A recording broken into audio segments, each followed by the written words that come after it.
Hello guys, welcome back to the channel, and today, as always, I bring you the review of this week's chapter of the Seven Deadly Sins, 171 of its name. The time has come, and let me tell you, what a time, what a chapter, what awaits us from now on after this awesome chapter. We begin with a beautiful first page colored, and we get to see the official colors. I don't think we have seen, no, I lie, we have seen the Ten Commandments colored back in a cover story some 5 or 6 chapters ago. I do not remember. It was something like that, but I do remember we had seen them colored already. But nonetheless, it's always good to remind ourselves. Apparently, Dolor is bluish, greenish, a mix of those. I actually did not remember that. And Gloxonia has a blonde hair. Who would say? I never expected that. And he has multicolored wings. How cool! I can't wait to see them in the anime. To see this saga on the anime. It will be awesome. Speaking of anime, this chapter, the very first page, the cover, actually mentions about the 4 episode special that will go on air on August. It's not the second season of the anime, but it's 4 special episodes written and, well, not directed, but written by the author of the Seven Deadly Sins himself. So it will be sort of canon action, not totally, but of sorts. Who knows? Maybe we'll get the Edinburgh battle animated. That would be pretty cool because those are 2 special chapters that would really look cool animated. We might get those when we meet Escanor in the anime because it's the first time he appears on the manga. So we might get that, but it would be pretty cool to see the Edinburgh battle being shown in the anime. Anyway, let us begin.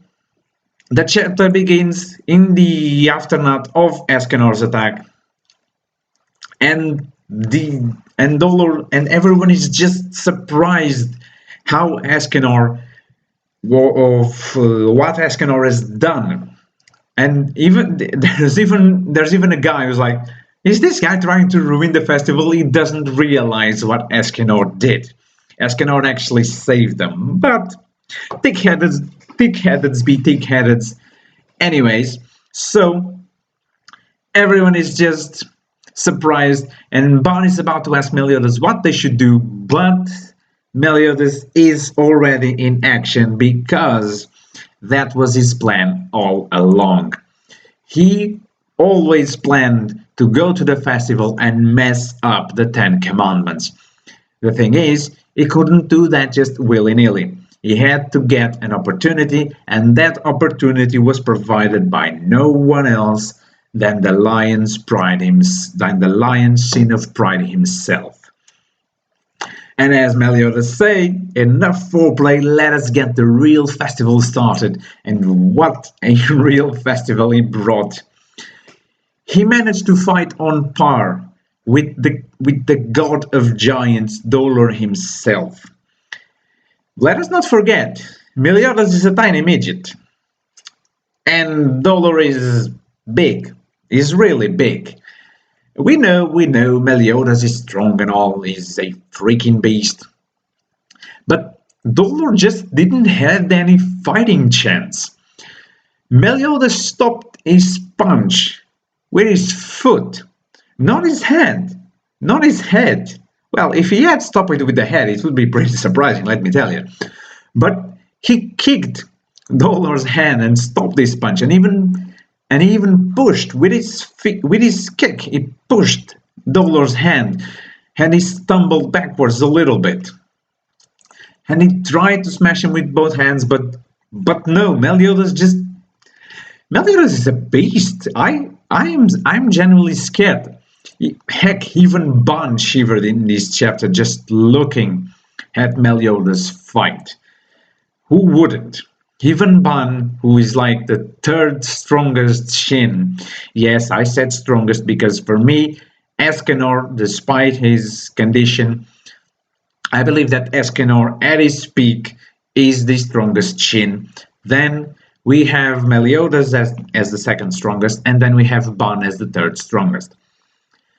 Now, I'm not basing this off on the magical power levels because I do not know them of head. I'm just assuming this. This is my personal opinion. The magic power levels might say otherwise, so please don't judge me. But enough enough jokes. Meliodas draws his sword and he cuts off two of Dolor's arms in just like if it was butter. He slashed through those like they were nothing but pure butter on a summer afternoon. And let me tell you, that's hot. So he just like that he cut two of Dolor's arms and he starts explaining his real purpose. That he was waiting for a window of opportunity. And anyone starts asking, but why didn't he share the plan? Because Dolor would have been able to see through it. If everyone went with a plan on their heads to be like, okay, we're gonna pretend, they would have been found out. It's a known fact. The more people know of something, the the higher chance that thing ends up being revealed than if nobody knows about it. So Meliodas kept it for himself and waited for an opportunity. A little bit sad that opportunity came a little bit earlier than I thought because we didn't get to see any other participant of the tournament actually fight, and that was a little bit. I guess that now they will be fighting together with them against the Ten Commandments, or they might appear in future arcs. I don't know. I really do not see anything else behind the Ten Commandments arc, but that's just how general things go. Seven Deadly Sins doesn't have a line, doesn't have a final objective that it should be reached. It works on by arcs. Each arc introduces a final point. It's not like other animes where whoa, there's this end goal. Until they reach said end goal, there's this, and that. Seven Deadly Sins is something that happens. We have this, we end it, we introduce this, and then we go. So it's difficult to actually predict what may come next. But it continues. Even Gota starts to show some compassion. And even though he says that Escanor is the one that contradicted himself, I believe that at this moment, Gota was actually the one that contradicted himself a little bit. Because Escanor showed him that he was never aiming for him. Because even though he doesn't have a heart, he's still his comrade. And that he wouldn't let the Ten Commandments to play with his friend's heart.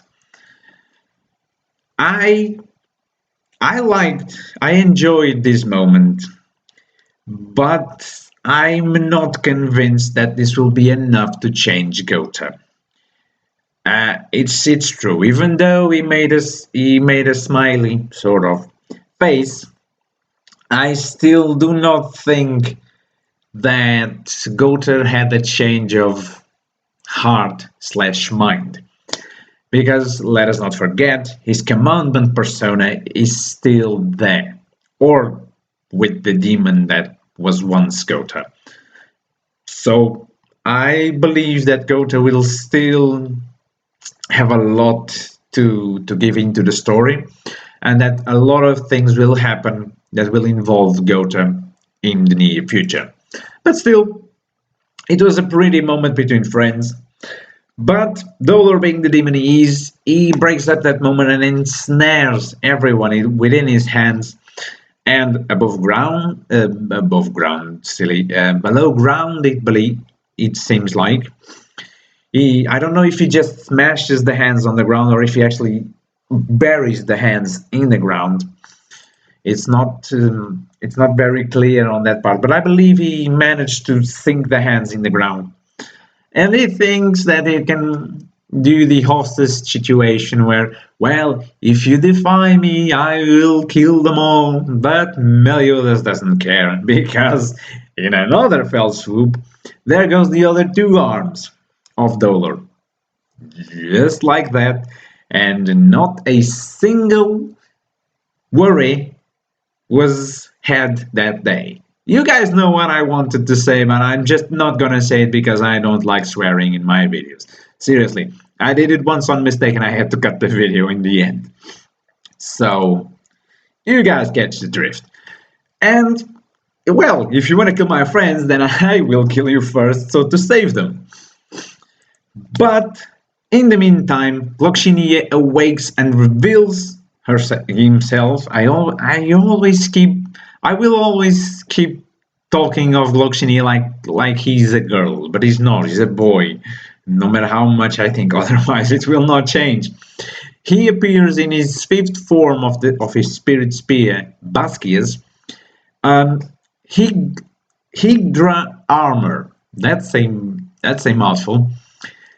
I'm sure that this has some sort of reference, probably Nord mythology, but I'm not sure. It appears to be a Nord name of sorts. Maybe isn't the tree of life from the Nord mythology called Yggdra?